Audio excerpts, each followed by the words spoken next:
네, 오늘 성경은 요한복음 13장 34에서 35절까지의 말씀입니다. 모두 함께 일어나셔서 봉독하시겠습니다. 시작. 새 계명을 너희에게 주노니 서로 사랑하라. 내가 너희를 사랑한 것 같이 너희도 사랑하라. 내가 서로 사랑하면 이로써 너희가 내 제자인 줄 알리라. 아멘. 모두 앉아 주십시오. 감사합니다.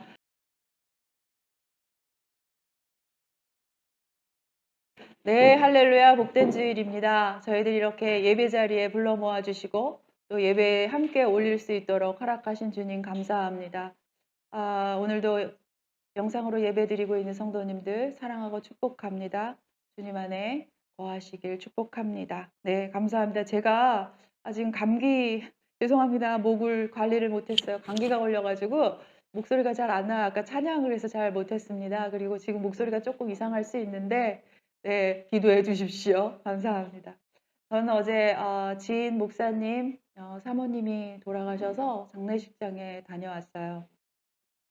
너무나 갑작스럽게 병을 발견하시고 한 달 정도 만에 급작스럽게 소천하셨어요. 그 장례식을 다녀왔습니다. 그동안 여러 장례식장들을 다녀봤었지만 어제는 제 마음이 정말 많이 슬펐어요. 한 번도 뵌 적이 없었던 분이셨는데 그분 장례식에서 참 눈물이 많이 났어요. 그래서 그 목사님 아무 말을 드릴 수가 없었어요. 그냥 그 목사님 손 붙잡고 그저 하염없이 눈물만 흘리다가 그렇게 왔어요. 옆에 서 있는 어린 따님 왜 그랬는지 모르겠어요. 처음 봤는데 그냥 꼭 안아주고 하염없이 울다가 그렇게 왔습니다. 제 마음이 참 그랬어요. 나와서도 한참 동안 그 정문 앞에서 하늘 쳐다보면서 어, 주님 부르면서 눈물을 흘렸습니다. 주님 왜요? 왜요, 주님? 저는 천국 소망이 있는 기독교인들이기 때문에, 그리고 또 천국 소망이 있기 때문에, 그렇게 누군가의 죽음, 우리의 기독교인들의 죽음에 대해서는 너무 절망하거나 너무 많이 슬퍼하거나 애통해하는 것은 그렇지 않아도 된다고 생각했던 사람이에요.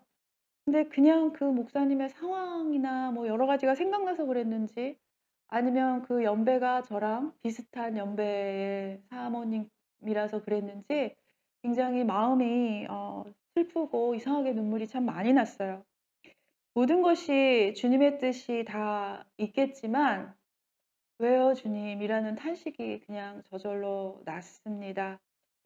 정말 주님은 왜 그러셨는지 지금도 전 참 마음이 많이 아픕니다. 며칠 전에 우연히 영화를 소개하는 텔레비전을 봤는데 거기에 예전 영화 그 타이타닉 영화를 소개하면서 그 남자 주인공 디카프리오가 한 대사가 생각이 났어요. 자기는 내일을 모르기 때문에 오늘 하루를 가장 소중한 날로 여기고 이렇게 살아갈 수 있다. 라는 그 대사가 갑자기 그 정문 앞에서 눈물을 흘리는데 생각이 났어요. 우리는 내일 알지 못하죠, 내일을. 그리고 우리의 죽음이 언제인지 이 땅에 누구도 알지 못합니다. 그게 우리 인간들의 인생이죠.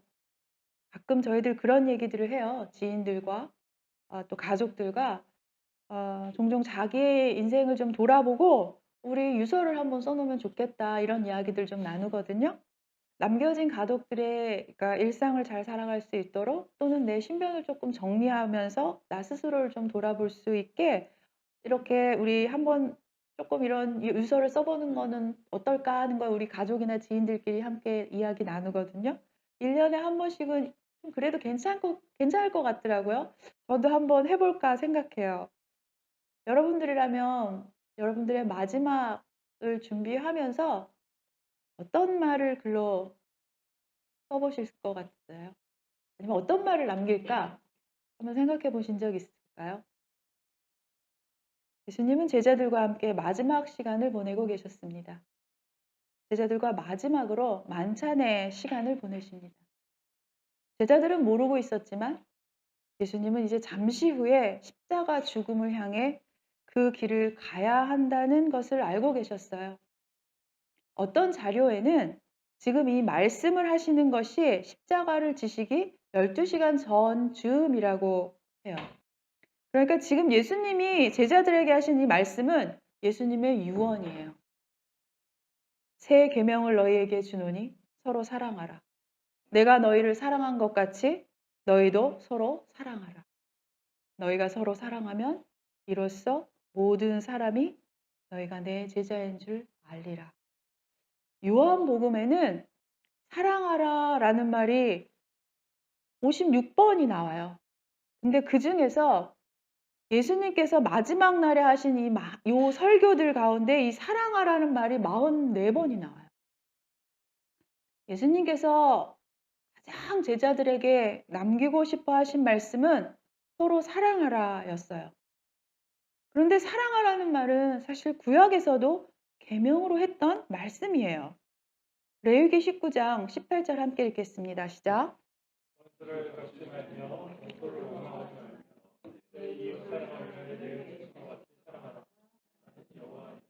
아멘. 서로 사랑하라 라는 말은 결코 새로운 것이 아니에요. 구약에도 나오는 말이었을 뿐이 아니라 사실 당시 유대인이나 랍빈들도, 그러니까 뭐 선생이라 칭하는 많은 랍비들도 이 말을 굉장히 흔하게 했던 말이에요.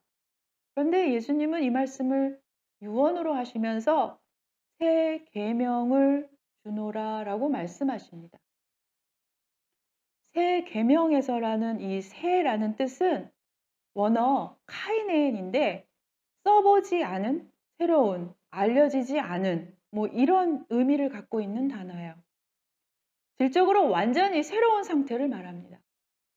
구약에서도 나왔던 말이고 유대 랍비들에게도 자주 사용했던 말인 사랑하라가 어떻게 이렇게 알려지지 않은 새로운 의미의 새로운 계명이 될 수 있었을까요?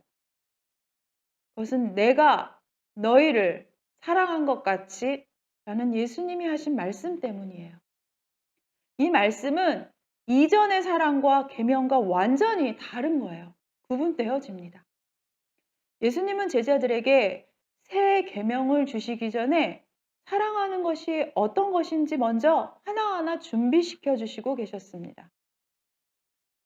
요한복음 13장 1절 말씀 그리고 4절 5절 말씀 함께 읽습니다. 시작. 몇 달 전에 예수께서 자기가 세상을 떠나 아버지께로 돌아가실 때가 세상에 있는 이 사람들을 사랑하시되 끝까지 사랑하시라.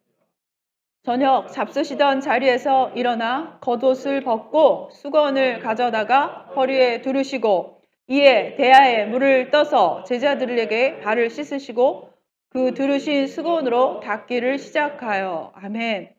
예수님께서 제자들과 최후의 만찬을 하시기 전에 이미 여러 번 자신의 죽음에 대해서 말씀하셨어요. 이제 자신이 유대인들의 손에 넘겨지게 될 것이고 죽게 될 것이라고 제자들에게 말했지만 제자들이 보인 태도는 누가 하늘 보좌의 오른쪽에 앉을 거냐 왼쪽에 앉을 거냐 누가 더 높은 자리에 가게 될 거냐 이렇게 서로 다투는 모습을 보였어요. 서로 높아지고 싶어하고 시기하고 질투하고 미워하는 모습을 제자들은 보였습니다. 예수님은 식사 중에 갑자기 세수대야를 가지고 오셔서 무릎을 꿇고 제자들의 발을 씻겨주십니다. 예수님은 그들의 선생이라고 불렀었고 그동안 그들을 이끈 자들이었고요. 이 땅의 주인이시며 왕이셨지만 다투고 시기하고 자신을 배신할 제자들을 향해 무릎을 꿇고 그들의 발을 씻겨주셨습니다. 세상은 모두 누가 더 높아지는가, 누가 더 대접받는가, 누가 더 위에 있는가, 누가 더 많이 갖는가에 관심이 있지만 몸소 예수님은 겸손에 대해서 제자들에게 보여주셨습니다. 사랑은 겸손합니다. 예수님이 가르쳐 주신 사랑은 높아지고 시기하고 지적하지 않습니다. 예수님의 이런 사랑을 맛보고 느끼고 이해한 사람들만이 이 새 계명이 어떤 것인지 알 수 있습니다. 예수님이 사랑한 것처럼 사랑한다는 것이 어떤 것인지 말입니다. 예수님께서 이 세상에 오셔서 제자들을 사랑하신 모습은 그동안 세상에 없는 사랑의 모습이었어요. 우리는 사랑에 대해서 잘 모릅니다. 예수님께서 말씀하신 사랑은 세상의 것들과는 다른 것들입니다. 세상은 이 사랑조차 과학으로 증명하고 싶어 합니다. 현대과학은 사랑을 할 때 사람들의 뇌를 분석해서 도파민, 옥시타민, 아드레날린, 바소프레신과 같은 이런 희열감을 느끼는 화학 물질을 방출한다는 것을 발견합니다. 사랑에 빠진 사람 내 뇌에는 신경 전달 물질인 페닐에틸아민이라는 성분의 농도가 상승한대요. 그래서 호르몬 대사를 지배한다고 합니다. 페닐에틸아민 수치가 올라가면 이성이 마비되고 열정이 생기고 행복감에 도취되며 흥분하고 긴장하고 유쾌함까지 이렇게 동반되어서 사람들은 이것을 그래서 천연 각성제라고 부른대요.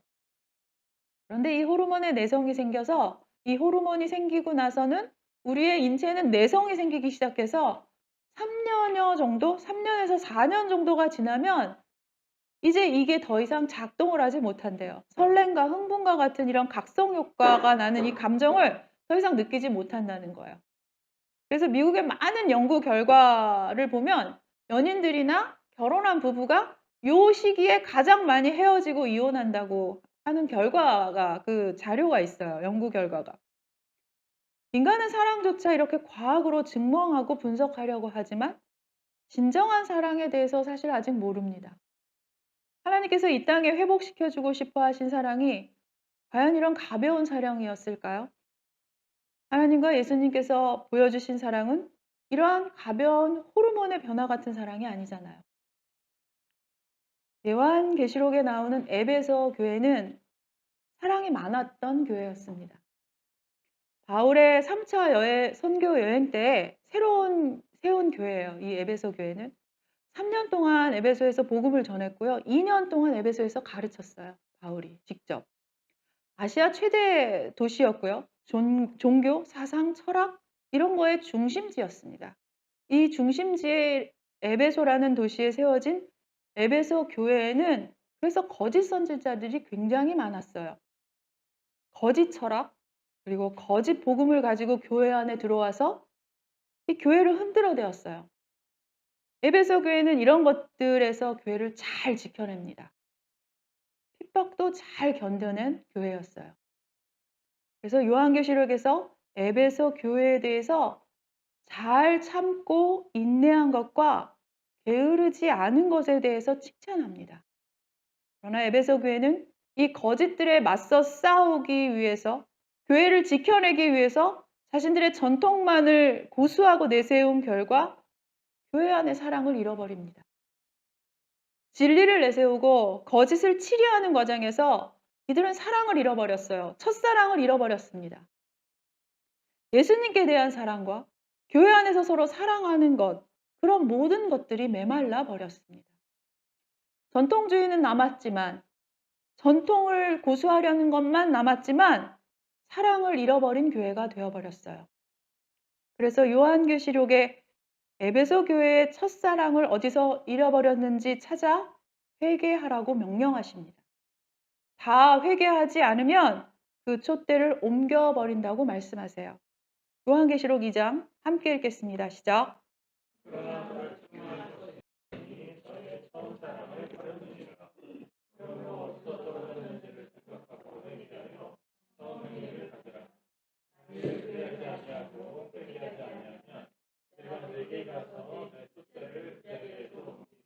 아멘. 거짓 선지자들, 거짓 선지자 노릇하는 사이비들의 악행으로 현대 교회에 정말 많이 어려워졌습니다. 저 역시 요즘 같은 때에 누가 진짜일까? 누가 거짓된 자일까? 굉장히 날을 세워서 제가 살피게 되는 모습을 저는 발견했어요, 저를. 세상에 드러난 이 악행들로 인해서, 이 거짓된 자들의 그 사이비들의 그 악행들로 인해서 가장 큰 피해가 바로 이런 것이 아닐까 싶어요. 서로를 의심하고, 의욕을 가지고, 분열케 하고, 비호하는 마음들이 가득하게 되죠. 그렇게 안 해도 될 때에도 계속 그 의혹과 의심의 마음들로 날선 마음으로 사람을 바라보게 해요. 저 역시 사실 요즘 이것 때문에 되게 힘들어요. 아마도 이런 것이야말로 지금 저희들이 읽고 있는 스크롤테이프의 편지에 나오는 그 악마가 가장 원하는 것이 아닐까라고 생각해요. 서로를 의심하게 하고 의욕을 갖게 하고 사랑을 나누지 못하게 합니다. 서로 믿지 못하게 하고 서로의 의심에 대한 마음 갖고 용서하지 못하게 하고 사랑하는 것에 대해서는 생각조차 할 수 없고 차갑고 강팍해져가는 그런 정서가 이제 이 사회에 너무 가득해요. 분열과 의심과 거칠고 그리고 완고함만 남았던 에베소 교회는 이후 지상에서 교회로서 사라져 버렸습니다. 촛대를 옮겨버리신 하나님의 말씀처럼 에베소 교회가 있던 곳은 이제 이슬람교가 자리 차지하고 있습니다. 사랑의 반대말이 누군가는 미움이라고 하더라고요. 저는 요즘 우리가 살고 있는 이 시대의 정서가 무엇일까요? 라고 누가 묻는다면 분노와 미움이라고 말하고 싶어요. 세상에 들려오는 소식들이 온통 우리를 분노하게 하는 일들 뿐인 것 같습니다. 최근 더 글로리라는 드라마 인기리에 방영되었죠. 보신 분 계신가요? 보셨나요? 보셨나요? 와, 예, 용기가 대단하십니다. 아, 전 못 봤어요, 사실은. 사실은 그 더 다큐도 못 봤고요. 이 더 글로리 차마 제가 잘 못 보겠어요. 다 보진 못했지만 내용들은 알고 있습니다. 내용이 실제로 일어났던 학교 폭력 내용에서 모티브를 가져다가 작가가 썼다고 하더라고요. 학교 폭력 피해자가 세상 법으로 처벌받지 못한 이 가해자들에게 복수를 하는 내용이죠. 많은 사람들이 이 드라마에 열광하는 것은 악한 사람들에게 복수를 하는 것을 보면서 우리가 하지 못하는 것을 영화를 통해서라도 이렇게 보고 느끼고 이 카타르시스를 느끼기 때문일 거예요. 그죠? 많은 사람들이 시원하다, 통쾌하다 이런 말들 많이 하죠. 그 복수한 것에 대해서. 저는 요즘 여러 마음들이 들었어요. 어떻게 저렇게 사람이 저렇게까지 악할 수가 있지? 저게 진짜 저럴까? 저렇게까지 악할 수가 있을까? 그 드라마나 영화를 보면. 근데 또 한편으로 저런 악한 사람들이 드라마나 영화에만 나오는 가상인물이 아니라 실제 이 삶의 우리 현실에도 너무 많이 존재한다는 생각을 하니까 굉장히 혼란스러워졌어요. 최근 올라오는 뉴스들 보면 진짜 영화나 드라마에서나 나올 법한 그런 이야기들이 너무 많이 나오죠. 입에 담을 수조차 없는 그 끔찍한 사건들을 접할 때 정말 우리가 사는 이 세상에 일어나고 있는 일이 맞을까라는 생각이 들 정도예요. 정말로. 그러면서 제 마음에도 이 미움과 분노가 이렇게 차곡차곡 쌓여간다라는 그런 느낌을 받았어요, 저는. 너무 화가 나서 이 모두 영화에서 같은 방법으로 처벌되고 벌받기를 바라는 마음들이 저에게도 가득하게 이렇게 쌓여갑니다. 뭐 친모가 어떻게 했네, 뭐 어떻게 누가 뭐 해서 아이를 어떻게 했네, 누가 부모를 어떻게 뭐 했네, 이런 입에 담을 수 없는 이야기들, 뭐 학교 폭력 이야기들, 이런 잔인하고 잔혹한 이야기들을 뉴스로 접할 때마다 '저게 사람이야?' 라는 마음으로 이 분노와 미움이 가득해서 저도 진짜 누군가 그 히로 영화에 나오는 영웅이 나타나서 대신 막 '복수해 줬으면 좋겠다.'라는 마음들이 저도 막 생겨요. 이런 때 성경 말씀을 읽으면 진짜 마치 현실과는 너무 동떨어진 어느 과거에 굉장히 고리타분한 이야기 같기도 하고요. 아무 의미가 없다고 느껴지기도 해요. 여러분들은 어떠십니까? 네. 성경에서 용서하라라는 말이 너무 공모하게 들려지기도 합니다. "저런 악한 자들을 용서하라는 거야? 신이 존재하면 어떻게 저런 일이 이 땅에 일어날 수 있을까? 진짜 주님이 살아계십니까?" 라는 탄식이 사실 저도 생겨요. 유다는 예수님을 3년 반이나 따른 제자였어요. 그런 유다에게 사탄의 마음 미움이 들어갑니다. 어떤 신학자는 가룟 유다에 대해서 이런 해석을 해요. 유다가 제자들을 대표해서 돈을 맡아 관리한 일을 했다고 성경은 기록하죠. 그렇다면 굉장히 중요한 일을 한 거예요, 사실. 그러니까 그 제자들 중에서 중요한 포지션이었던 거죠. 더 나은 대우를 받아야 하고 좀 더 특별해야 하고 그런 생각을 했지 않았을까, 유다 성향상. 그래서 예수님한테 자신을 특별 대우하지 않고 자신이 더 높은 자리에 있지 않은 마음이 서운한 감정이 생겼을 수 있다는 거예요. 그렇게 해석하기도 해요, 어떤 학자는. 이 서운한 마음은 미움이 돼요.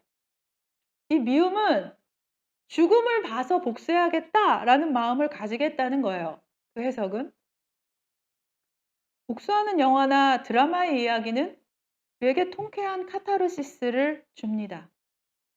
벌받아 마땅한 사람들에게 더 고통스럽게, 더 잔인하게 복수하면 할수록 사람들은 기뻐합니다. 우리는 그럼 용서라는 것은 어떤 때 할 수 있는 것일까요? 우리가 용서를 할 수 있는 건 어떤 때 할 수 있을까요? 용서하지 않는다는 것은 내가 그 받은 상처로 인해 미움, 분노, 원망, 복수하고 싶은 마음을 품고 살아가는 것일 거예요. 여전히 용서하지 못한다는 건 그 마음을 갖고 있는 거죠. 이지선 교수 혹시 아십니까? 많이 아실 겁니다.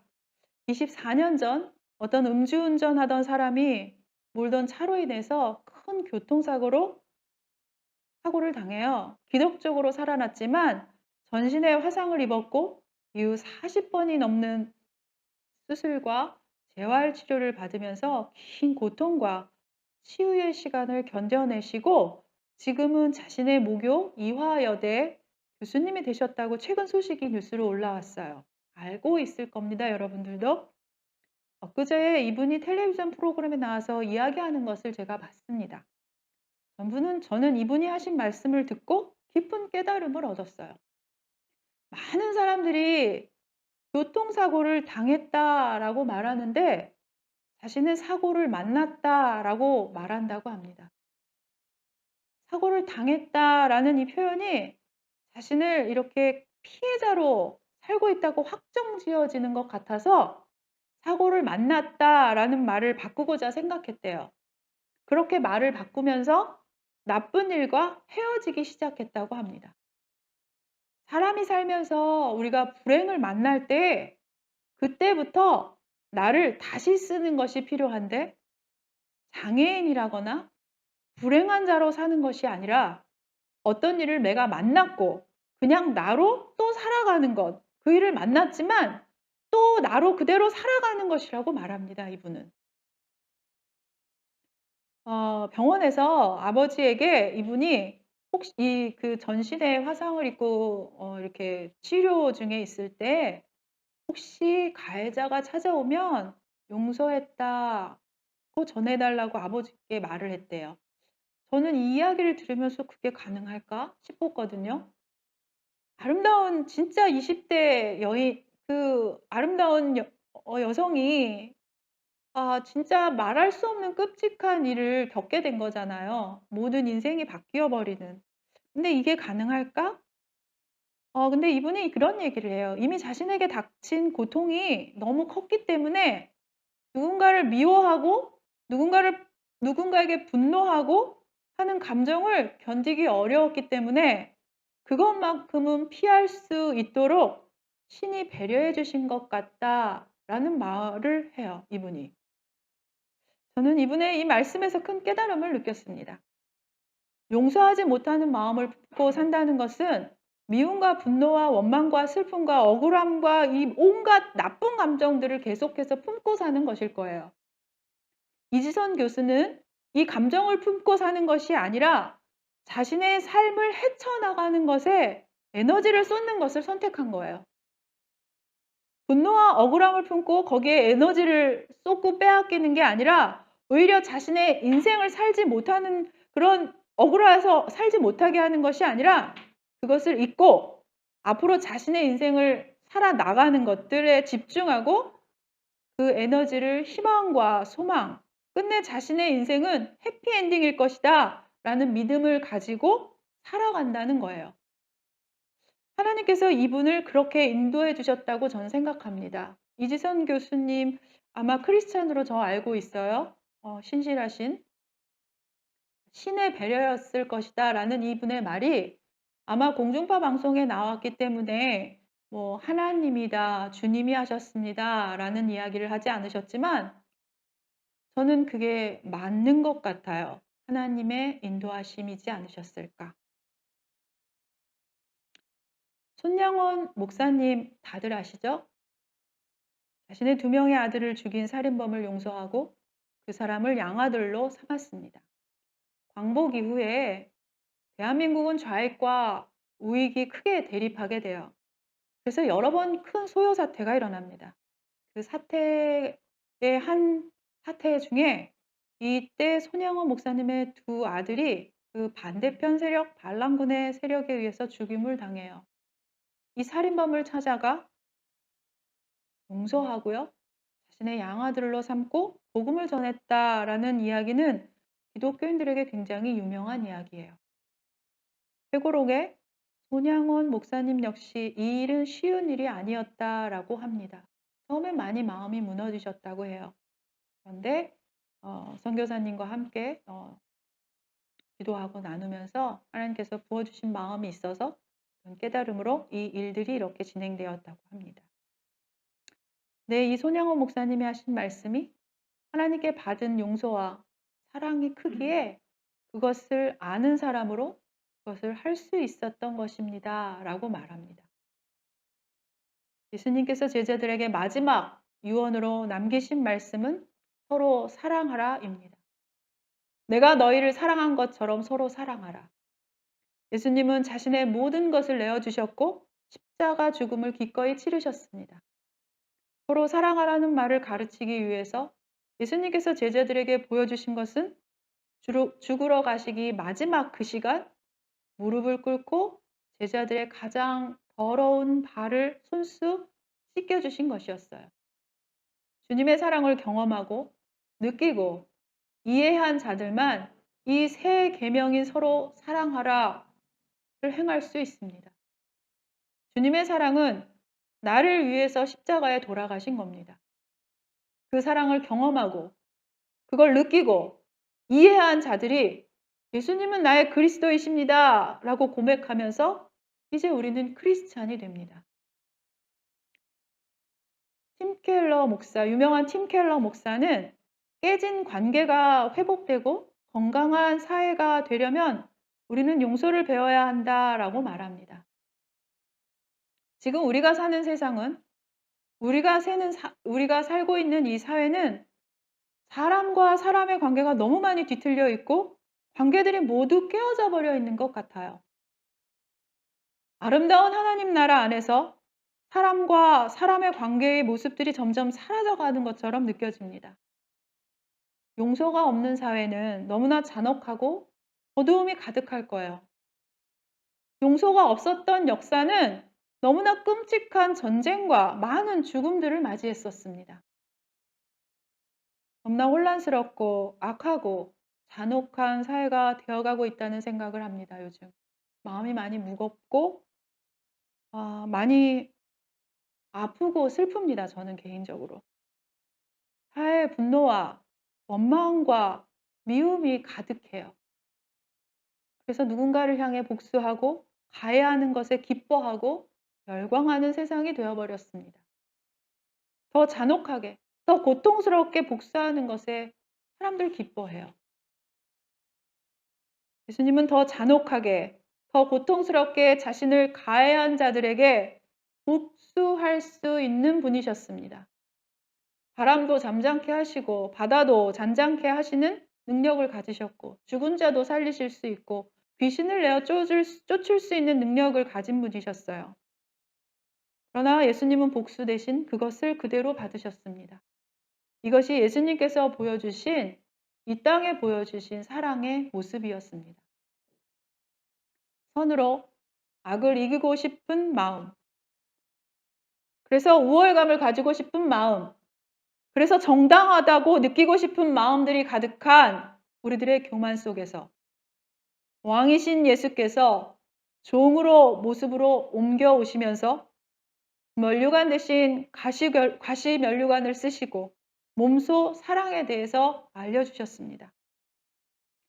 마지막까지 예수님은 아버지 저들을 사하여 주시옵소서, 자기들이 하는 것을 알지 못하나이다 라며 용서를 구하셨습니다. 이지선 교수가 가진 것은 자유함이었습니다. 교통사고를 당한 것이 아니라 사고를 만났다라고 말하면서 미움과 분노와 원망과 억울함을 품고 살아가는 것이 아니라, 자신의 인생을 그렇게 허비한 것이 아니라 그 에너지를 오히려 자신의 고통을 마주하고 이겨내는 것에 쓰면서 자신의 인생을 살아갔습니다. 진리가 우리를 자유롭게 한다. 지난주 저에게 함께 말씀을 나누었죠. 진리가 우리를 자유롭게 하리라 라는 것은 바로 이런 것이 아닐까 합니다. 예수 그리스도가 진리이시고 그 진리가 우리를 자유롭게 한다는 것은 이 세상 속에서 우리가 만나게 되는 많은 일들의 이런 자유함을 누리게 된다는 것일 거예요. 오늘 하루하루 마치 오늘이 마지막 날인 것처럼 내일 일을 알지 못하기에 최선을 다해 기쁘고 행복한 날로 살아가면 좋겠습니다.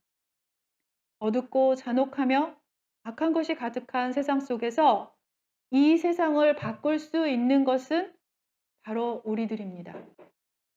우리가 세상을 살아가는 모습은 이런 자유함을 가지고 서로 사랑하라는 예수 그리스도의 마지막 유언을 따라 살아가는 것입니다. 우리가 세상의 빛이요, 그래서 세상을 바꿀 수 있는 힘이 있다는 것은 바로 이런 것입니다. 사랑하는 여러분, 예수님이 우리를 사랑한 같이 서로 사랑하십시오. 이것이 우리가 이 세상을 바꿀 힘입니다. 기도하시겠습니다. 주님 말씀을 받습니다. 서로 사랑하라. 내가 너희를 사랑함 같이 서로 사랑하라 하신 말씀을 받습니다. 우리가 서로 사랑함으로 이 세상이 우리가 주님의 제자임을 알게 될 것입니다. 아무리 세상이 어둡고 악하다고 해도 예수 그리스도의 사랑처럼 우리가 서로를 사랑함으로 살아간다면 세상은 주님의 사랑으로 바뀌어 갈 것을 믿습니다.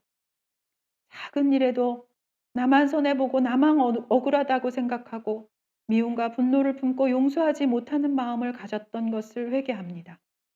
용서받은 자로 주님의 용서의 마음을 품기를 원합니다.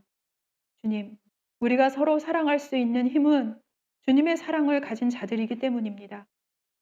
주님, 우리가 사랑으로 세상을 바꾸는 것이 어떤 것인지 보여주는 자들이 되기를 소망하며 기도합니다. 이 땅에 회복하기 회복을 원하셨던 하나님, 우리를 사랑함 같이 이 땅의 사람들이 서로 사랑하는 것이라 하심을 믿으며 살아갑니다. 주님, 우리가 그런 자들이 되겠습니다. 주님, 함께하여 주시옵소서. 용서할 수 없는 자를 용서하신 예수님의 사랑처럼 이 땅에 사랑이 가득한 곳이 되는 그날을 기대합니다. 언제나 우리를 사랑하시며 크신 사랑으로 십자가 죽으심으로 구원하신 예수 그리스도의 이름으로 기도합니다. 아멘. 축도함으로 예배를 마칩니다.